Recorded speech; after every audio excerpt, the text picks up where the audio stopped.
Hello, touch screen math class में आपका स्वागत है। आज हम आपको क्लास 12 का मैट्रिक्स बताने जा रहे हैं, जो कि आपके चैप्टर थर्ड में है। अवयव, जिसको मैट्रिक्स कहा जाता है। अवयव में नंबर ऑफ अरेंजमेंट होता है। अवयव का मतलब क्या होता है? Number of arrangement. ठीक है, तो मतलब आप नंबर या कोई फलन होता है उसको आप अरेंजमेंट करके लिखते हैं, ये मेरा क्या कहलाता है? मैट्रिक्स कहलाता है। मान लीजिए आपके पास कोई नंबर है 2 4 1 3, तो हम इसको अरेंजमेंट करके कैसे लिख सकते हैं? तो हम इसको अरेंजमेंट करके यहाँ पे लिखे 2 4 1 3, ये मेरा मैट्रिक्स है। और मैट्रिक्स का जो चिन्ह होता है ना, यहाँ पे ये क्लोज के रूप में अगर रह गया तो वो मेरा मैट्रिक्स कहलाता है। क्लोज के रूप में रह गया तो वो मेरा मैट्रिक्स कहलाएगा। अगर इस तरह से रहा, ये इस तरह से, तो वो मेरा डिटर्मिनेंट कहलाएगा।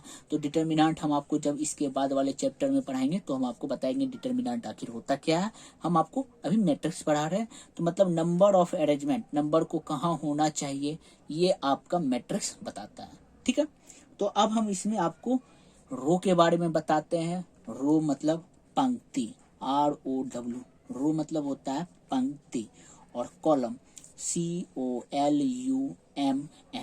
कॉलम मतलब, रो मतलब होता है आपका ये पंक्ति, सही है। रो मतलब पंक्ति होता है, और कॉलम का मतलब स्तंभ होता है। ठीक है, रो का मतलब पंक्ति, सही है। तो अब हम आपको रो के बारे में बताते हैं। ये जो आपका 2 4 है, ये मेरा रो कहलाता है। 2 4 रो कहला गया, 1 3 रो कहला गया। ये मेरा R1 चला गया और ये मेरा R2 हो गया। ठीक है, तो हम आपसे पूछेंगे मैट्रिक्स ए में R1 रो 1, जिसको पंक्ति 1 है, वो क्या? तो आप बोलोगे 2 4। हम आपसे पूछ रहे हैं मैट्रिक्स ए में R2 क्या है, मतलब रो 1 रो 2 या फिर पंक्ति 2, तो आप बोलोगे 1 3। ये मेरा क्या कहलाता है? रो, पंक्ति। ठीक है, अब हम चलते हैं कॉलम के बारे में। ये मेरा कॉलम कहलाता है C1 और ये C2। मतलब अगर हम आपसे पूछेंगे ये स्तंभ 1 या कॉलम 1 आपका कौन कौन सा है, तो आप बताओगे 2 1। आपसे हम पूछेंगे स्तंभ 2 आपका कौन कौन सा है, तो आप बताओगे 4 3। ठीक है, ये आपका रो 1 कहलाता है और ये आपका C1 कहलाता है। तो उसी तरह हम यहाँ पे एक दूसरा कोई ऑप्शन और ये एग्जांपल लेते हैं, 1 4 3 7, ये लिख लिए। अब हम इसमें पूछ रहे हैं आपका रो टोटल कितना है। आपका रो यहाँ पे R1 है और ये आपका R2 है, मतलब आपके पास 2 रो है। और कॉलम कितना है आपके पास? C1 C2 C3, मतलब मेरे पास रो की संख्या 2 है और कॉलम की संख्या 3 है। ये हम आपको रो और कॉलम के बारे में कुछ बताएं। और फिर उसके बाद एक तीसरा भी एग्जांपल हम लेते हैं, 3 4 1 1 2 3 4 5 6, ये हो गया। तो अब बताओ इसमें रो का कितना संख्या है? रो मेरे पास R1 R2 R3, मतलब रो का संख्या मेरे पास 3 है, कॉलम 1 2 3। तो मतलब मेरे पास कॉलम कितना है? 3 है। रो भी इसमें के साथ इसमें 3 है और कॉलम भी इसमें क्या है? 3 है। ठीक है, अब हम आपको बता रहे हैं order of matrix. Order of matrix आखिर क्या होता है? ऑर्डर ऑफ मैट्रिक्स, जिसको हिंदी में अवयव का कोटि कहा जाता है। अवयव का कोटि। ठीक है, मतलब कोई मैट्रिक्स है, उसको आप ऑर्डर के रूप में कैसे लिखते हैं, वो हम आपसे पूछ रहे हैं। तो हम इसी मैट्रिक्स को ले लेते हैं, ये वाला मैट्रिक्स को ले लेते हैं, जो भी आपका दिया हुआ है। कितना दिया हुआ? 1 4 7 7 8 3। ठीक है, तो इसका आपसे पूछ रहा है अवयव का कोटि या ऑर्डर ऑफ मैट्रिक्स। तो इसमें पहले हम रो वाले संख्या को लिखते हैं। रो टोटल मेरे पास कितना है? इसमें 2 रो है, तो 2 लिखेंगे।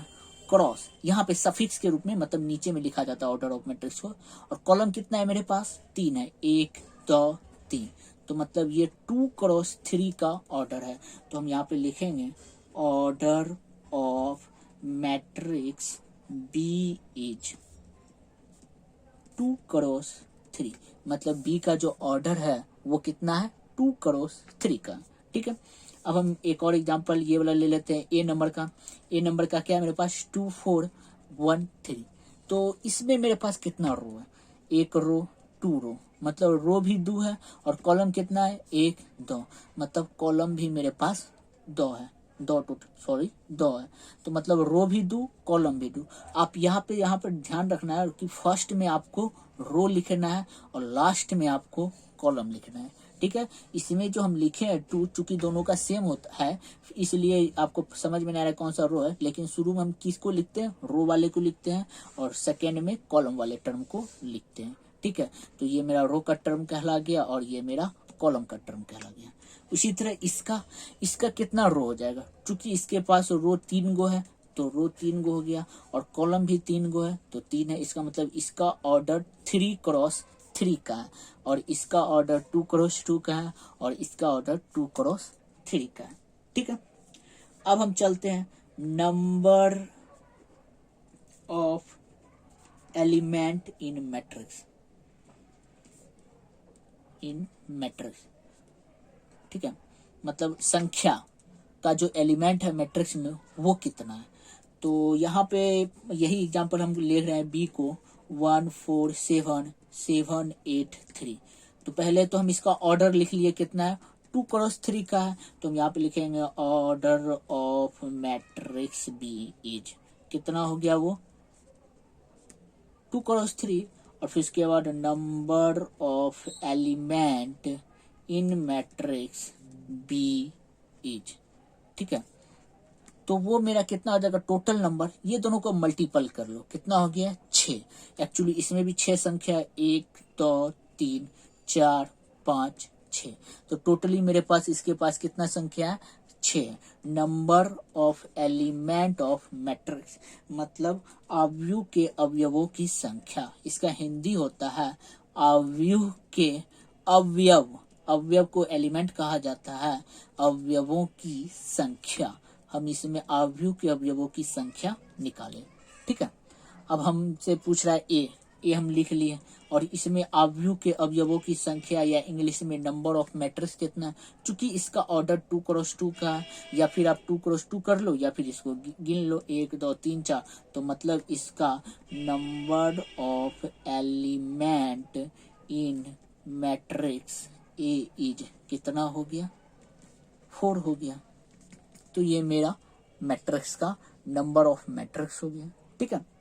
अब हम इतना पढ़ाने के बाद कुछ एग्जाम्पल की ओर चलते हैं। नहीं, एग्जाम्पल चलने से पहले एक और थोड़ा सा बचा हुआ है, वो हम थोड़ा सा आपको बताना चाहेंगे। ये हम आपको बताएं, अब मैट्रिक्स को सजाने का तरीका क्या होता है। मतलब अगर 2x2 का है तो हम उसको कैसे लिखते हैं, A11 लिखते हैं, A12 लिखते हैं, A21 लिखते हैं, A22 लिख रहे हैं। ये मेरा 2x2 का मैट्रिक्स है। ये क्या है हम अभी बता रहे हैं। मतलब फर्स्ट घर में आपका A11 होना चाहिए, मतलब रो 1 का जो R1 है, R1 में आपका A11 A12 होना चाहिए। सेकेंड में A21 होना चाहिए, A2 होना चाहिए, ये R2 में होना चाहिए, ठीक है। तो और ये जो A11 है यहाँ पे 1 1, इसी को हम बड़ा करके लिखे। ये जो फर्स्ट 1 है ये रो को दिखा रहा है, क्योंकि हम बताए थे पहले रो लिखा जाता है। यहाँ पे ये फर्स्ट आपका क्या रो है और सेकेंड वाला क्या कॉलम है, तो ये आपके रो को दिखा रहा है और ये आपके कॉलम को दिखा रहा है।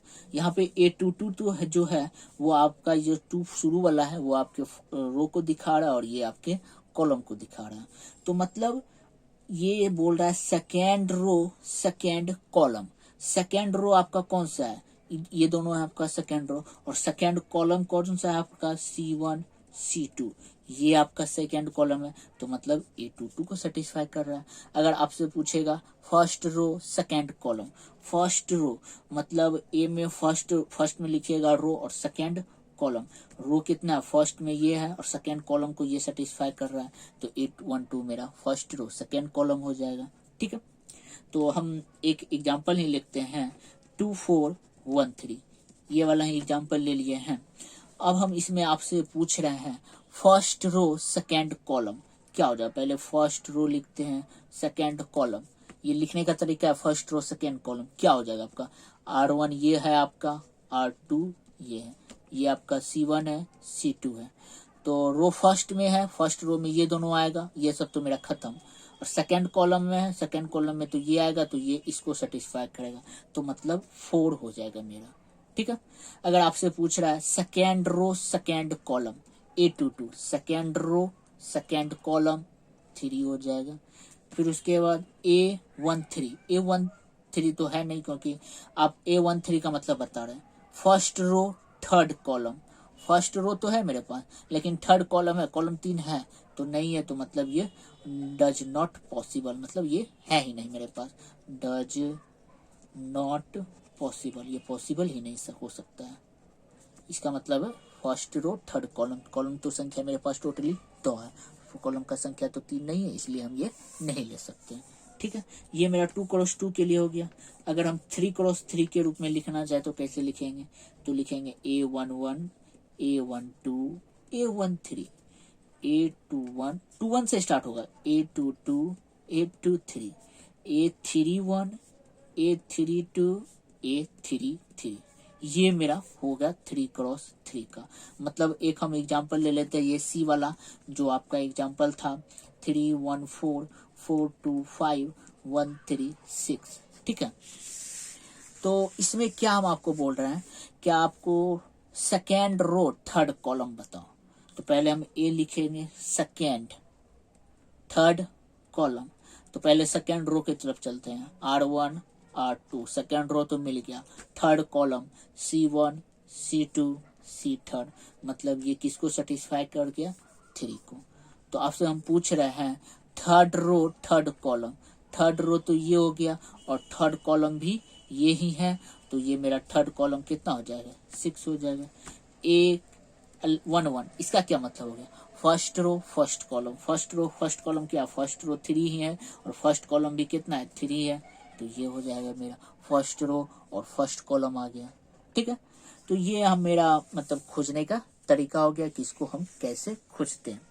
अब हम कुछ एग्जाम्पल की ओर चलते हैं जो कि आपके चैप्टर का एग्जाम्पल है। ठीक है, यहाँ पे हम बनाए हुए हैं 3 फैक्ट्री है आपके पास। एग्जाम्पल नंबर 1, फर्स्ट सेकेंड तथा थर्ड में पुरुष तथा महिला कर्मियों से संबंधित निम्नलिखित सूचना पर विचार कीजिए। ठीक है, फर्स्ट है, सेकेंड है, थर्ड है। पुरुष कर्मी में 30 25 27, महिला कर्मी में 25 31 26। उपयुक्त सूचना को एक 3x2 आव्यूह में निरूपित कीजिए। तीसरी पंक्ति तथा दूसरे स्तंभ वाली परिविष्ट क्या प्रकट करती है। इतना बड़ा मेरा क्वेश्चन दे दिया हुआ, तो हमको क्या बोला, उपयुक्त सूचना जो हमको दिया हुआ उसमें 3x2 का मैट्रिक्स ज्ञात कीजिए। तो 3x2 यहाँ पे लिखा है, हम आपको बताए थे ऑर्डर के रूप में जो 3 पहला क्या होता है आपका रो होता है और सेकेंड नंबर आपका क्या होता है, कॉलम होता है। मतलब रो कितना होना चाहिए, टोटल 3 होना चाहिए और कॉलम कितना होना चाहिए, टोटल 2 होना चाहिए। ये तो ठीक है। ठीक है, अब हम इसको निरूपित करते हैं। कोई मान लेते हैं मैट्रिक्स ए दिया हुआ है। ठीक है, मेरे पास टोटल पुरुष मतलब एक महिला है एक पुरुष है, तो हम पुरुष क्रम को अलग लेते हैं, महिला क्रम को अलग, वही हम लिख दें यहाँ पे 30 25 27 25 21 31 26। इसमें हम देखें क्या, ये मेरा कॉलम 3 हो गया है, 1 2 3 कॉलम भी हो गया और मेरा सारा अलग अलग टर्म में भी है। हम बता सकते हैं कि ये मेरा जो C1 है ये मेरा केवल पुरुष कर्मी को दर्शा रहा है और ये जो मेरा C2 है ये मेरा महिला कर्मी को बता रहा है और यहाँ जो मेरा R1 है वह फर्स्ट फैक्ट्री के आदमी को बता रहा है, ये जो मेरा R2 है वह सेकंड फैक्ट्री के महिला पुरुष को बता रहा है और ये थर्ड है R3 वो थर्ड फैक्ट्री के पुरुष महिला को बता रहा है, महिला पुरुष कर्मी को बता रहा है। ये मेरा हुआ। ठीक है, तो और हम अगर हम को यहाँ पे 3x2 ना देके हमको बोल देता अब 2x3 का कोई मैट्रिक्स तैयार कीजिए, तो हम क्या कैसे तैयार करते, मतलब रो मेरे पास कितना होना चाहिए था, 2 होना चाहिए था और कॉलम कितना होना चाहिए था, 3 होना चाहिए था। तो हम कैसे लिखते हैं 30 25 फिर उसके बाद 25 31 27 26 ये लिख देते हैं। हम क्या किए हैं, ये रो को उठाए इस तरह से इन दोनों को उठाए और इस तरह से लिख दिया कॉलम के रूप में, ये रो को उठाए कॉलम में लिख दिए, ये रो को उठाए कॉलम में लिख दिए। तो क्या किए, तो इस रो कितना है पहले मेरे पास हम समझा रहे हैं, रो मेरे पास टोटल 2 है, 2 लिख दिए, कॉलम कितना है 3 है, 3 लिख दिए, मतलब हम इसको सेटिस्फाई कर दिए। अब हम बता रहे हैं यहाँ पे क्या इस कंडीशन को कैसे फॉलो कर रहा है। जो हम इसमें बता रहे हैं, जो ये मेरा R1 है, ये मेरे पुरुषकर्मी को दर्शा रहा है। पुरुषकर्मी कितना है? 30, 25, 27, 30, 25, 27 पुरुषकर्मी को दर्शा रहा है। R2 मेरा क्या है? 25, 20, 31, 26, ये मेरे महिला कर्मी को दर्शा रहा है। और ये जो C1, C2, C3 है, तो C1 मेरे फर्स्ट पुरुष और महिला कर्मी को दर्शा रहा है, मतलब फैक्ट्री 1 के महिला कर्मी को दर्शा रहा है, महिला पुरुष को। और C2 फर्स्ट महिला पुरुष कर्मी को दर्शा रहा है। थर्ड वाले फैक्ट्री के महिला पुरुष कर्मी को दर्शा रहा है। तो आप किसी भी मैट्रिक्स को आप अच्छी तरीके से इस तरह से सजा सकते हैं। ये हो गया, ये निरूपित तो हम कर दिए। अब हमको बोल रहा है तीसरा पंक्ति, जो कि हमको यहाँ पे सॉल्व करना था, ये तो मेरा एक्स्ट्रा क्वेश्चन था, तो हम इसको अब हटा रहे हैं। तो अब हम इसमें मेरा तीसरा पंक्ति और दूसरा स्तंभ, तीसरा पंक्ति मतलब दूसरा स्तंभ, एक तो पंक्ति बोल भी दिया, पंक्ति का मतलब रो, और दूसरा स्तंभ, स्तंभ का मतलब कॉलम। तीसरा रो देखते हैं, R1, R2, R3 ये है, और कॉलम दूसरा कौन सा है? 26। तो वो कौन सा संख्या हो जाएगा? 26। और वो किसको दर्शाएगा? 26 किसको दर्शा रहा है? महिला कर्मी को। तो यहाँ पे लिखेंगे यह महिला कर्मी को दर्शाता है। यहाँ पे लिखा हुआ प्रविष्ट क्या प्रकट करती है? यह महिला कर्मी को प्रकट करती है। ठीक है, हो गया आंसर आपका। ये मेरा एग्जाम्पल नंबर 1 हो गया। अब हम एग्जाम्पल नंबर 2 पे चलते हैं। ठीक है, अब हमको बोल दिया यदि किसी अवयव 8, मतलब कोई मेरे पास मैट्रिक्स है 8 अवयव, अवयव का मतलब अभी हम हिंदी में बताए थे, इंग्लिश में बताए थे एलिमेंट। तो उसकी संभव कोटियां कितना होगा? तो संभव ऑर्डर, जिसको ऑर्डर हम बताए थे, वो कितना हो सकता है? तो मतलब मेरे पास अवयव क्या है? यहाँ पे अवयव बराबर 8 दिया हुआ। तो हम पहले इसका फैक्टर प्राप्त करते हैं, मतलब इसका फैक्टर क्या क्या हो सकता है? मल्टीपल करने पर 8 ही होना चाहिए। तो 1 गुना 8 करेंगे तो 8 हो जाएगा, 2 गुना 4 करेंगे तो 8 हो जाएगा, 4 गुना 2 करेंगे तो 8 हो जाएगा, 8 गुना 1 करेंगे तो 8 हो जाएगा। तो मतलब मेरे पास इस तरह से 4 टोटल ऑर्डर हो गया। तो हम इसको अब ऑर्डर के रूप में लिख देते हैं। 1 क्रॉस 8, सेकेंड में कितना हो जाएगा? 2 क्रॉस 4, थर्ड में कितना हो जाएगा? 4 क्रॉस 2, और फोर्थ में कितना हो जाएगा? 8 क्रॉस 1 ऑर्डर का मेरे पास इतना ऑर्डर का मैट्रिक्स है, यदि 8 अवयव रहा तो। अवयव यदि 8 एलिमेंट के रूप में रहा तो। ठीक है, अब हम चलते हैं एग्जाम्पल नंबर 3 पे। एग्जाम्पल नंबर 3 में हमको बोल रहा है 3 क्रॉस 2। 3 क्रॉस 2 मतलब आपके पास रो कितना बोल दिया है? 3 बोल दिया है, और कॉलम कितना आपको बोल दिया है? कॉलम भी आपको 2 बोल दिया है। तो हम 3 क्रॉस 2 का एक मैच खींचते हैं, मतलब रो 3 को होना चाहिए और कॉलम 2 होना चाहिए। तो हम इसको लिख सकते हैं A11, A12, A13, A21, A22, A31, A32। ये एक मेरा एक्स्ट्रा आ गया है। ठीक है, रो कितना हमको चाहिए था? 3। ये R1, ये R2, ये R3, 3 रो हो गया। कॉलम हमको कितना चाहिए था? 2, C1, C2, मतलब मेरे पास रो 3 गो हो गया और कॉलम 2 गो हो गया। ये मेरा आ गया। ठीक है, अब हमको बोल रहा है क्या?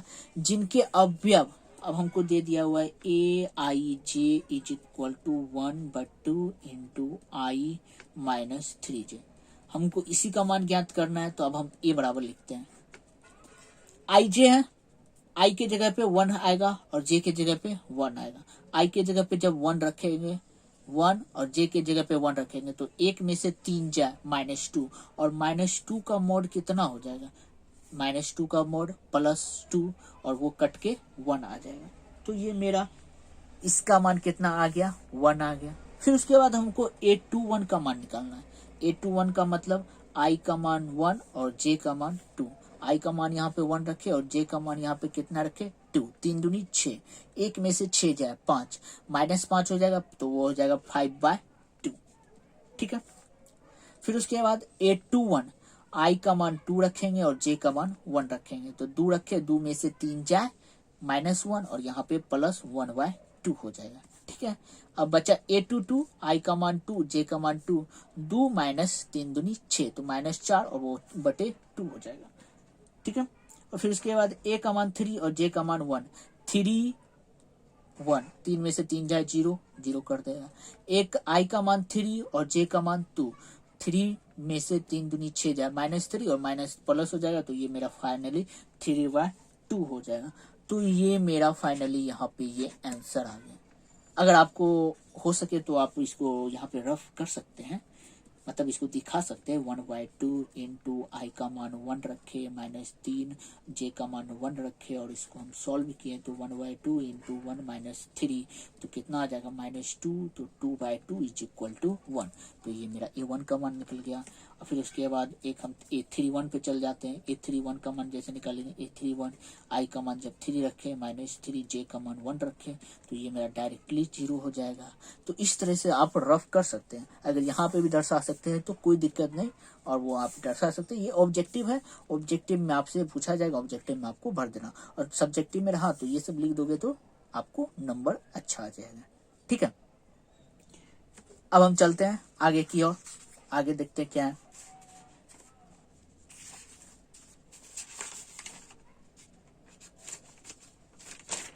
अब आ गया आपका टाइप्स ऑफ मैट्रिक्स। मैट्रिक्स का टाइप आ गया, ये हम अब इसको खत्म कर देते हैं। अब इस पे चलते हैं। मैट्रिक्स का टाइप, टाइप्स ऑफ मैट्रिक्स मतलब मैट्रिक्स कितने प्रकार के हैं। आव्यूह का प्रकार, आव्यूह का प्रकार, ठीक है। आव्यूह कितने प्रकार के हैं उस पर हम विचार करते हैं। तो पहले हम देखते हैं कॉलम मैट्रिक्स। फर्स्ट में है मेरा column matrix, COLUMN, column matrix, जिसमें आपका पंक्ति अवयव होता है, ठीक है। एक कॉलम हो गया मेरा 1 4 3 1, ये इस तरह से एग्जांपल ले लिए। तो इसमें पहले तो ऑर्डर रो कितना है 4, कॉलम कितना है 1, ये मेरा कॉलम को दर्शा रहा है। तो कॉलम केवल दर्शाना चाहिए, कॉलम हमको पता है क्या 1 है, तो इसमें कॉलम 1 4 3 1 हो जाएगा। और दूसरा हो जाएगा आपका रो मैट्रिक्स। रो मैट्रिक्स में आपका यही हो जाएगा, यही एग्जांपल अगर हम लेते हैं तो इसमें कितना हो जाएगा 1 4 3 1 है, तो इसमें रो कितना हो जाएगा 1 2 3 4। या फिर हम इसको अगर सुता के लिखते हैं तो एक रो हो जाएगा 1 4 3 1, इसी को हम सुता के लिख दिए, खड़ा था तो सुता के लिख दिया, और रो तो जानते हो हम सुता के लिखते हैं, तो ये मेरा R1 को दर्शा रहा है, तो एक रो हो जाएगा, इसमें 4 रो हो जाएगा। तो ये कॉलम मैट्रिक्स, रो मैट्रिक्स, ये तो हम पहले से भी बता चुके थे। अब हम चलते हैं आपको स्क्वायर मैट्रिक्स। सबसे अब यहाँ से आपका थोड़ा सा अच्छा क्वेश्चन आता है, इस सबसे आपसे बहुत घुमा के BCEC या फिर बिहार बोर्ड, ये सब में आपका क्वेश्चन इस सबसे बहुत आएगा। बिहार बोर्ड में तो उतना ऑब्जेक्टिव में नहीं पूछता है, लेकिन अगर आप कोई भी इंटर बेसिक एग्जाम देते हो जैसे पॉलिटेक्निक, BCEC या फिर IIT JEE, तो इस सब में सबका इस्तेमाल होता है। तो हम यहाँ पे क्या बोल रहे हैं, स्क्वायर मैट्रिक्स। स्क्वायर मैट्रिक्स का मतलब होता है इक्वल कॉलम इक्वल रो। हम इसको शॉर्ट फॉर्म में बता रहे हैं, इक्वल कॉलम इक्वल रो, ठीक है। मतलब इसमें रो भी आपका इक्वल होना चाहिए और कॉलम भी इक्वल होना चाहिए। 3 4 1 2, इसमें रो का संख्या कितना है 2 है और कॉलम का संख्या 2 है, मतलब ये एक स्क्वायर मैट्रिक्स है। आपको ये एक दे देगा और बोल देगा क्या ये कौन सा मैट्रिक्स है, स्क्वायर मैट्रिक्स है या फिर और जो बताएंगे वो सब आएगा, तो आपको बताना होगा ये स्क्वायर मैट्रिक्स है। फिर उसके बाद यहाँ पे एक दे दिया हो गया 1 3 4 7 8 2। आपसे ये पूछ दिया क्या ये स्क्वायर मैट्रिक्स है, यस या नो, ट्रू या फॉल्स। देखते हैं पहले रो कितना है मेरे पास, रो मेरे पास 2 है, हम 2 लिख दिए। और कॉलम कितना है मेरे पास, कॉलम मेरे पास 3 है। तो चूंकि इसमें रो और कॉलम दोनों इक्वल नहीं है, तो अब हम इसको बोलेंगे इज नॉट स्क्वायर मैट्रिक्स, ये स्क्वायर मैट्रिक्स नहीं है, ठीक है। ये स्क्वायर मैट्रिक्स नहीं है। और ये क्या है, इज स्क्वायर मैट्रिक्स, ये स्क्वायर मैट्रिक्स है। फिर इसके बाद एक दूसरा एग्जांपल हम लेते हैं 1 4 3 7, इस तरह से देखते हैं ये स्क्वायर मैट्रिक्स है या नहीं है। पहले देखते हैं रो कितना है, 1 2 3, 3 रो है। कॉलम कितना है, 1 2 3, मतलब रो भी सेम है, कॉलम भी सेम है। इसका मतलब ये स्क्वायर मैट्रिक्स है। ठीक है, आपसे ऑब्जेक्टिव में इस तरह का पूछ देगा और बोल देगा ये क्या ये स्क्वायर मैट्रिक्स है, ट्रू या फॉल्स, और बताना पड़ेगा आपको। ठीक है, ये हम स्क्वायर मैट्रिक्स के बारे में आपको बताएं। अब हम चलते हैं डायगोनल मैट्रिक्स। डायगोनल मैट्रिक्स का परिभाषा होता है, डायगोनल मतलब विकर्ण मैट्रिक्स, विकर्ण अवयव। प्रत्येक square matrix, if every square matrix, मतलब अब जो हम डायगोनल मैट्रिक्स बता रहे हैं वो क्या होना चाहिए। पहले तो डायगोनल मैट्रिक्स होने के लिए वो स्क्वायर मैट्रिक्स होना चाहिए। डायगोनल मैट्रिक्स का ये परिभाषा है, मतलब हम शॉर्ट फॉर्म में बता रहे हैं, क्या वो एक स्क्वायर मैट्रिक्स होना चाहिए। जब भी होना चाहिए वो 2x2 में होना चाहिए, 3x3 में होना चाहिए, 4x4 में होना चाहिए, 5x5 में होना चाहिए। इस तरह से मेरा डायगोनल मैट्रिक्स होना चाहिए। ठीक है, ये तो शर्त दे दिया।